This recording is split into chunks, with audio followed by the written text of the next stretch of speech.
Indhoweydba gabay waan ka tegay dhugashadiisiiye, kuma dhiiranoo waan badhiga dhidibtaagiiye, ha yeeshee dhacdada caawa timi waa lama dhaafaane, iyadaana dhalisay inaan gabay dhawaajaaye, haddii cirka oo dhan daruur hadbadhan u guurto, oo dhibici soo daado oo dhulka wada qoyso, oo dhurta ubax iyo midhaha isla wada dhaafto, oo dhalintu hees iyo cayaar dhaanto tumanayso, oo xooluhu wada dhaleen oo caana dhaldhamaayo, dhugashada ishuna aanay marna ka dhergay mar haddii awaarnimo dhabihi taalo dhinacaaga, suugaan inaad ku dhiirisaa waa mid adi ku dhow.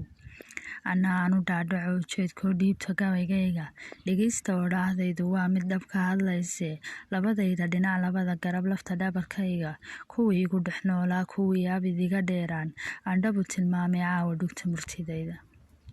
Xididada hadhiig iyo wadnahayga dhinaciisa, jidhkayga oo dhan kuwii beerkay dhex yaalay, tallaabadan dhaqaaqoba kuwaa jooga dhinacayga, dhib iyo hodheefba kuwaan dhaba wadaagaynay, xamde iyo hindadhool iyagaa dhigtay qalbigayga, jacayl aan dhumayn iyo wanaag abid dhammaanayne, xamda dhabeel dhowrsanay dhoola qosolkeeda, markay ii dhawaaqday farxad ii dhadhamaysaaye, sidii hooyo iyo dhallaankeed marna kala dheeraan, ana igu dhex nooshay miyaan dhiga xasuusteeda.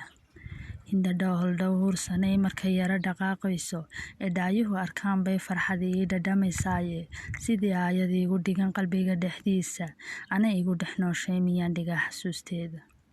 Kuwii aan kala dhumin kuwii abid kala dheeraan, Ilaahay naga dhig kuwii waqoods dhooldhoolsha, Ilaahow dhib iyo inaga hay dhaawac inoo daran, dhabbaan idin jecelahoo saaxiib igu dheeridine, dharaartaanaan idin arag noloshu ima dhadhamaysee, qorraxdii dhalataba saaxiib jooga dhinacayga.